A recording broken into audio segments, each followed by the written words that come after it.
SS news लाइ एज़ाज़ federal union of journalist जे मरकज़ी अॻवान ऑनलाइन इंडस टीवी जे CEO ऐं हैदराबाद जे सीनियर ऐं बेबाक सहाफ़ी ख़ालिद खोखर जी सालगिरह हेड ऑफिस में मल्हाई वई। SS न्यूज़ वेब चैनल जे CEO साजिद हुसैन सोलंगी हेड ऑफिस पहुचण ते ख़ालिद खोखर जो पुरतपाक इस्तक़बाल कयो ऐं खैंसि भली कार कंदे चयो त ख़ालिद खोखर साहब जो अचणु SS न्यूज़ चैनल लाइ एज़ाज़ आहे।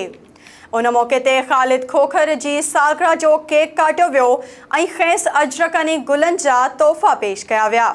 तक़रीब में सरफराज सियाल, मोहसिन सोलंगी, SS न्यूज़ जो managing director Nazar Sial, director news Imdad Seelro, newscaster Farhad Shah, newscaster Ayesha Sajjad, Nafees Junejo, Kamran Jakhro, Hameed Soomro, Mazhar Sial, Sunny Hingoro ऐं ॿियनि शिरकत कई।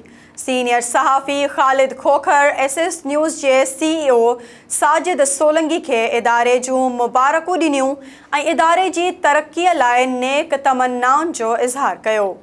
उन मौक़े ते SS न्यूज़ वेब चैनल जे CEO साजिद हुसैन सोलंगी तक़रीब में ॻाल्हाईंदे इदारे तरफ़ां हिकु अख़बार बि आणण जो ऐलान कयो ऐं चयो त तमामु जल्द अख़बार मार्केट में आंदी वेंदी।